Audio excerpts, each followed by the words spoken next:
Gel ball blasters are banned in some states and territories, with concerns the replica weapons look dangerously like the real thing.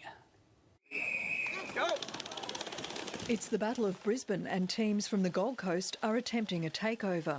It's a really good sport. I like that I can actually do some exercise and not actually hate what I'm doing.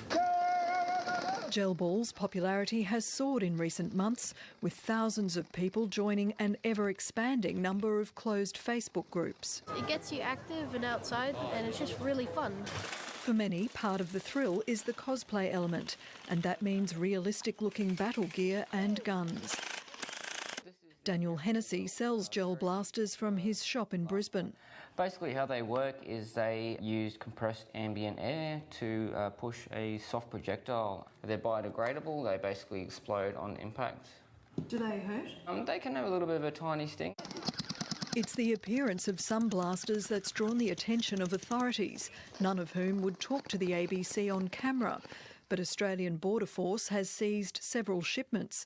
Last year, Australia's largest importer fought back in court, and a Queensland magistrate declared the blasters toys. The actual projectile that the product fires is not considered ammunition under the law.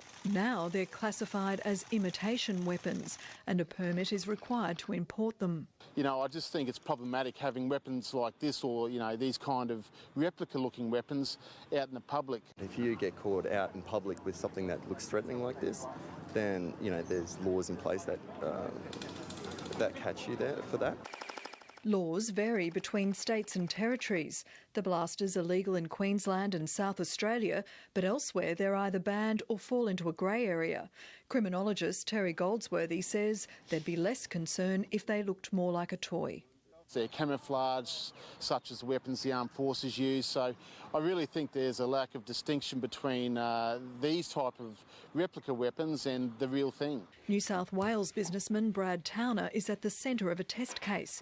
He'd been selling blasters for 7 years before he was charged with serious firearm offences. He says it's killed his business. So far it's been a 19-month standstill process, which not a lot of progress has happened. But yeah, it's basically ruined my life.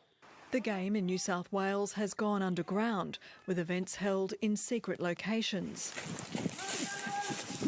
and players travelling north across the border.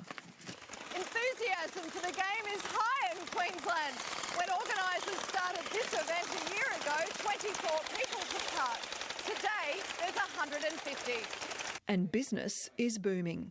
As of probably mid-January, we'll probably have about 15,000 pieces coming in a month. We will have no hassle selling that whatsoever. The best thing about it is we've all made a group of new friends. We're all part of a team. Brad Towner is packing up his life in Sydney.